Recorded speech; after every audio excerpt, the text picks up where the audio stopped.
Thank you for the introduction, and thank you for inviting me to give this talk here.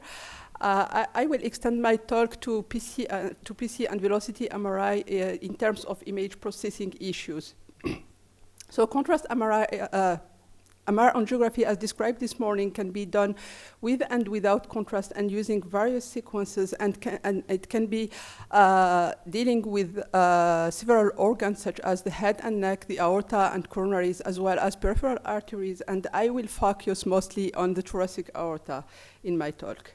So I will start with the SSFP data quantitative analysis. SSFP data quantitative analysis need a robust segmentation. In this context, we developed an automated segmentation of the ascending and descending aorta from axial SSFP data, and we validated it again in pulsatile phantom, as well as using theoretical model of the Bramwell heel, as well as in large cohorts of aging and stiffness. The inter-observer variability of our software was below 1% for strain evaluation. This software provides two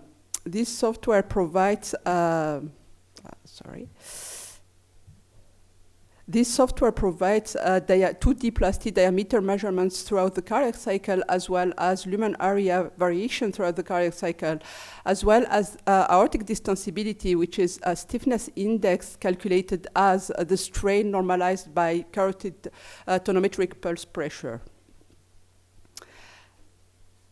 Regarding 3D segmentation of thoracic aorta, we developed recently an automated technique which is based on a single manual initialization of anatomical landmarks to define aortic segments.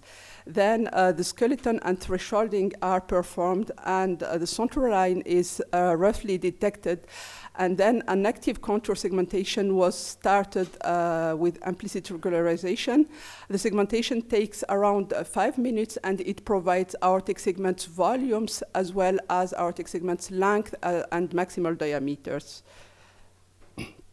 This segmentation has been applied to 278 patients, including healthy volunteers as well as patients with hypertension, and patients with dilated ascending aorta with either bicuspid or tricuspid valve. And we can see here the comparison in terms of maximal diameters and volumes. The added value of volumes so far is that they were able to detect subclinical variations caused by hypertension, since they integrate both elongation and dilation of the aorta. You will see more details on this work during Thomas Dittenbeck's presentations on Friday. Now I will go into velocity data quantitative analysis. The most popular quantitative index extracted from velocity data is the pulse wave velocity. Indeed, here we segment the modulus image, and then we superimpose the segmentation on the velocity images to extract the flow curves from the ascending and descending aorta. Then transit time between these two curves is calculated using various techniques, and combining this transit time with the distance between the two aortic locations, we can obtain pulse wave velocity. Pulse wave velocity can be also calculated from in-plane velocities. It has been also calculated from in-plane velocities, and the loss in temporal resolution compared to through-plane velocity data is compensated by the spatial sampling. Indeed, here we extract velocity curves from several positions on the center line of the aorta, and then partial transit times were calculated progressively along the center line and were combined with corresponding distances to provide the pulse wave velocity as the slope of this linear regression.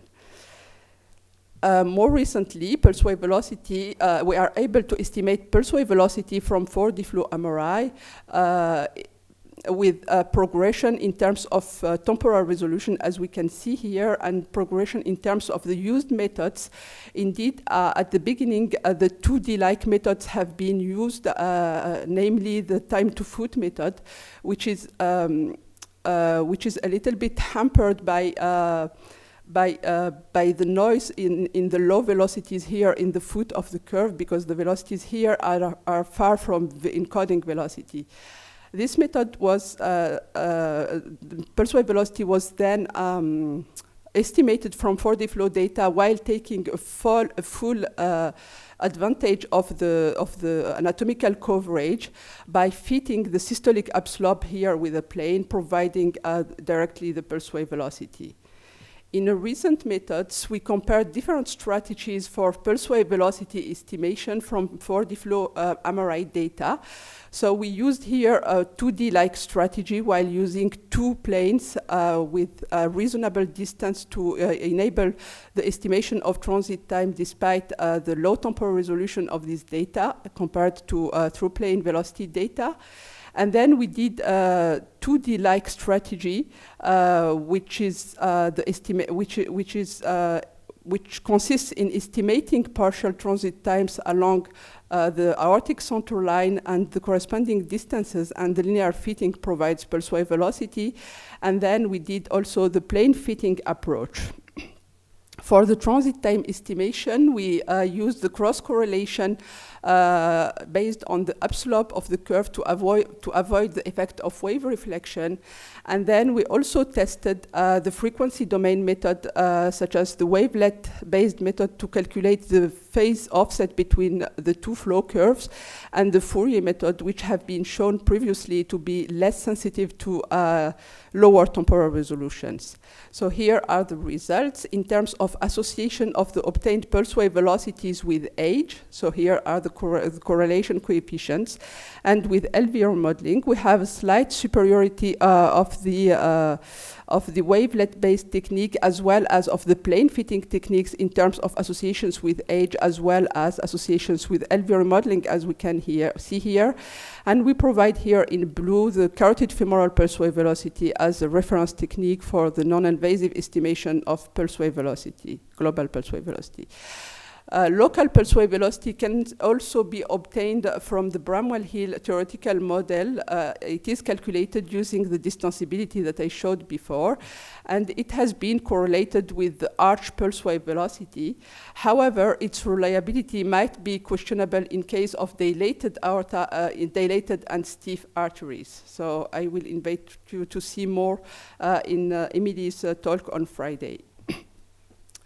Another widely published quantitative index is the wall shear stress, which is the force exerted by the blood on the arterial wall. It can be calculated from the 4D flow velocity fields as the radial derivative of the velocity at the edge of the aortic wall, and then mapped into the aortic shape, as we can see here, in various disease conditions.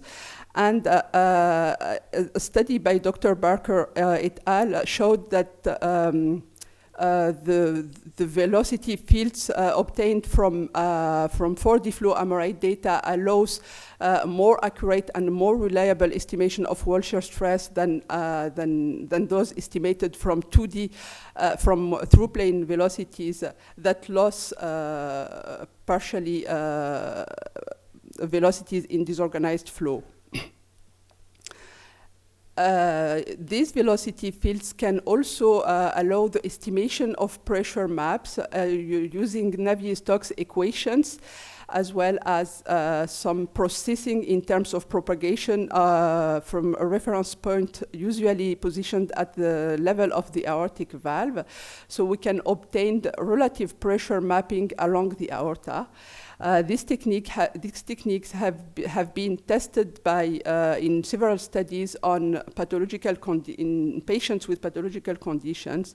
And in a recent study, we tested the reliability of this technique in terms of detection of subclinical variations and used only with aging. So we studied 47 healthy volunteers aged between 20 and 80 years old. And we can see here the segmental progression of the pressure along time. And we designed two pressure biomarkers, which are the volumetric propagation of the early systolic peak as well as the late systolic peak, as we can see here. And we found the decrease in absolute value of these indices with age, which is consistent with pressure equalization along the arterial path with age. Indeed, in young subjects, we have pressure amplification towards periphery, and we don't have this effect. This effect is reduced with aging, and it is also consistent with the decrease in systolic cushioning and late systolic recoil of the aortic wall with aging. So now I will go back to less complex parameters that we can extract from 4D flow MRI data, namely the backward flow that we can, with MRI after an accurate segmentation throughout the cardiac cycle, we can extract the forward as well as the backward flow, and we can see that. And we can see that this backward flow is augmented in aging, as we can see here. It appears earlier, and its peak is earlier, and the quantitative indices thus can be the time of appearance, its volume, as well as its peak. We then studied the determinants of backward flow, and we found that the main determinants of backward flow are geometry, namely diameters, as well as pressure wave reflections. This backward flow can be nicely seen on 4D flow MRI data, as we can see here in the late systolic phase. And it can be also quantified. And in a recent study, we compared the value of this backward flow quantification in the aortic volume against other indices such as flow angulation and eccentricity previously proposed. And this will be described by Sophia on Friday. Now there are a variety of parameters, and we need to understand the interplay between different parameters. Indeed, we can assume that the variation of the local variation of pressure gradients might induce velocity fields disorganization, and thus vortex creation, and might affect the force exerted on the wall, on the aortic wall, quantified by wall shear stress. So we did a study in which we showed that there is an association between wall shear stress and local pressure gradients, as you can see here. Now we know that MRI provides a nice quantitative evaluation of flow without any geometrical assumptions. So using MRI flow combined with pressures, we can go in depth into physiological studies and estimate aortic impedance, which is defined as the relationship between varying pressure and blood flow, including steady and pulsatile component. So here we can see the impedance spectrum combining MRI flow and the tonometric pressure. And the interesting thing that things that we can estimate from this spectrum is the pulsatile load and the steady load exerted in the heart, and which is responsible of LV remodeling. These parameters can be also estimated using in time domain methods. So there are simplifications to estimate them in time domain methods, as we can see here. And interestingly, characteristic impedance can go into decomposition of pressure wave into its forward and backward component, and the estimation of local reflection magnitude within the ascending aorta. These parameters were related to age as well as to LV remodeling. So one remaining technical challenge in terms of image processing is the dynamic segmentation of 4D flow data. Indeed, the available segmentation methods are very sensitive to image quality as well as to the complexity of anatomy. Indeed, in coarctation, we have narrowing and high velocities. In aneurysm, we have dilation and low velocities. So there are differences in contrast. And the ultimate validation of the final technique should be done on pulsatile phantoms as well as in terms of flow conservation. Indeed, the segmentation is really important since it affects the quantitative biomarkers, as we can see here for the wall shear stress, for example, for several time phases. If we use a moving or static segmentation, we have differences in the estimated wall shear stress. And these differences are even more pronounced when we have heterogeneous velocity distribution in, such as in dilated aorta.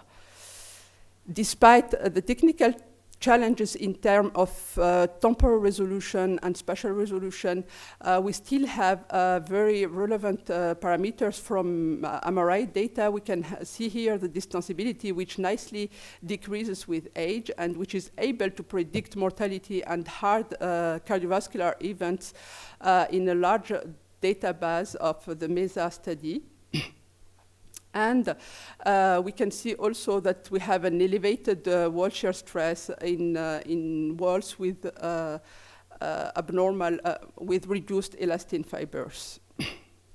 So to conclude, MRI provides a non-invasive and comprehensive evaluation of aortic properties and function. The normative values are already established on large population for the 2D indices, but we still lack of 4D flow indices and more complex indices normative values. We need further methodological studies to better understand the differential and complementary meaning of MRI quantitative aortic indices. And also, indeed, future clinical studies are needed to demonstrate the predictive value of novel MRI indices. I would like to thank you.